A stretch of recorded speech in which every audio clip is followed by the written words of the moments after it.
Tu l'as sûrement remarqué, un peu partout, les raisonnables perdent. Aux États-Unis, Biden est parti, Trump est revenu. En France, Macron s'efface et Marine Le Pen s'approche.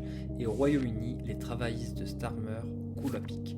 Trois pays, trois contextes différents, mais une même histoire, celle de la défaite du centre. Alors pourquoi? Pourquoi les électeurs se détournent-ils de ceux qui essaient d'être modérés, prudents, réalistes? Pourquoi les discours posés, équilibrés deviennent-ils inaudibles face aux promesses magiques des populistes? D'abord parce que le discours du progrès lent ne fait plus rêver. Les centristes disent regardez, tout ne va pas si mal, on avance petit à petit.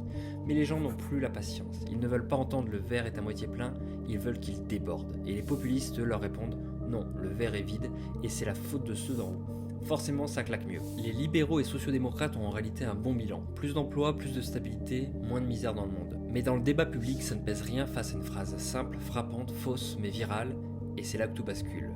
Deuxième raison, la forme. Le centre parle comme une réunion PowerPoint. C'est nuancé, compliqué, technique, et face à ça, les électeurs décrochent. Ils n'ont plus envie de comprendre les équilibres macroéconomiques ni les ajustements structurels.